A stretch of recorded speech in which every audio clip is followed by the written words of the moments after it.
A very warm welcome. You're watching the news with me, Adibhuti Gaur. Let's take a look at what's making headlines. Mumbai beggar dies a millionaire with assets over rupees 10 lakhs. Documents for fixed deposit worth rupees 8 lakhs with several banks and at least rupees 1.5 lakh in coins were found. He lived alone in a house in a slum in southeast Mumbai's Govandi. He left behind a voter identity card, PAN card and Aadhaar card. After backing the felling of RA forest trees, Union Environment Minister Prakash Javadekar gave a cautious response on the RA issue, refused to answer any questions on the cutting of RA forest trees.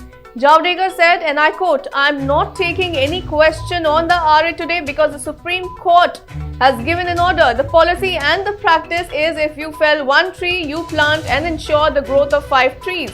Remember, the Supreme Court ordered today that no more trees should be allowed to cut till October 21st.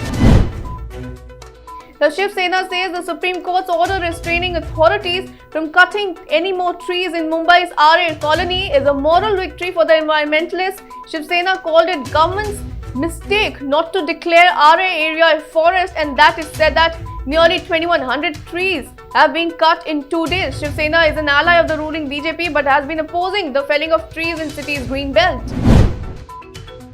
A major setback for Pakistan. The international money laundering watchdog and FATF has said that Pakistan has not taken sufficient measures against the 2611 mastermind Hafiz Saeed and other terrorists associated with terrorist groups such as Lashkar-e-Toiba and Jamaat-ud-Dawa.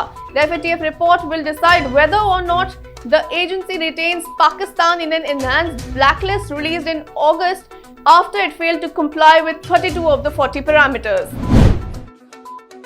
Defence Minister Rajnath Singh leaves for a 3-day visit to France to receive the first Rafale fighter jet on Tuesday. He will be meeting the French President Emmanuel Macron on Tuesday. Rajnath Singh will perform the Shastra Puja after receiving the first Rafale fighter jet in Paris. After performing puja, he will also take a sortie in the aircraft.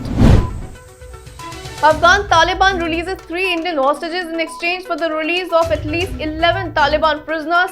The 3 Indian engineers were under Taliban custody since 2018. The prisoner swap was done in the early hours of Sunday at an undisclosed location. 7 Indian engineers working for a power plant in Afghanistan's northern Baghlan province were kidnapped in May 2018. The Turkish president says his army is ready to launch operations against the Kurdish militants in Syria at any moment following the US announcement that it would not stand in the way. He said that we can come at any night without any warning. It is absolutely out of question for us to tolerate the threats from the terrorist groups. That's all in this bulletin. Thanks for watching. The news and updates will continue on the other side.